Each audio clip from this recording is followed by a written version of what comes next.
voice. It does work, doesn't it? But also, Scary. most American dramas now have got English actors or British actors doing an American accent, haven't they? Loads of them. Yeah, It's always fun to spot them. Yeah. You're talking about fog?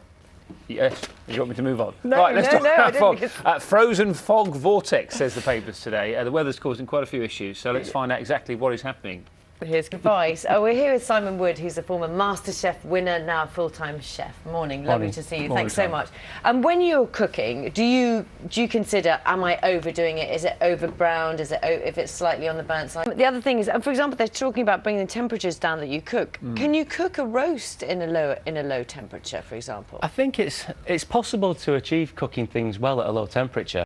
They're easily accessible. You can buy them on Amazon, about 50 quid. So you'd use it in a water bath first, so to heat it up, and then... Yeah, to stick to the guidelines that people are talking about now. Yeah. Then you could... This is just starchy foods, isn't it? It's not...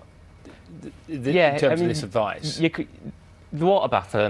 is keeping vegetables in the fridge. What's the issue there, and what would you advise with regard... You're back here a little bit later, aren't you? Thank you very much indeed. We are, needless to say, getting lots of toast comments, I imagine pictures as well. Thank you. Yes, it's an interesting one as well, because we talk about obesity an awful lot, don't we? We talk about diabetes and various things like that, and it seems that people, I would imagine, you might be getting annoyed that we were getting taught how to cook toast, and we're spending our time and our money talking about this rather than things that other issues. Anyway, we'll talk a little bit more about those later on in the programme. We will indeed. Thank you so much for your messages as well. I'm just reading some of them, and as Dan says, some of you just like your toast cremated. That's all it is. We're also talking about train spotting. Yeah, he looked like he could have done it, but to even get on the podium is fantastic, and I know he is delighted with that result as well. Tommy Fleetwood had a great weekend as well, didn't he? Won in Abu Dhabi. He did. Yeah, He's. You're a bit of a golfer. I'm a bit of a golfer. I've never tried the claw. Go for the claw. I did not know you were a bit of a golfer. Is that? She's got a little. She's got a little secret skill. University, there wasn't much else to do Except study. obviously. That's how you keep yourself entertained. Thanks, Val. Thank you. Now, the Prime Minister says the government is stepping up to a new active role in industry, and later she'll outline how she plans to boost the economy in post-Brexit Britain. She will indeed. Now, Ben is out and about. Thank you. You're waking up this morning, you might look out the window, you see it's foggy in many parts. You might see nothing. You might see, yes. A pea super so out there foggy. in places. Carol can bring us up to date.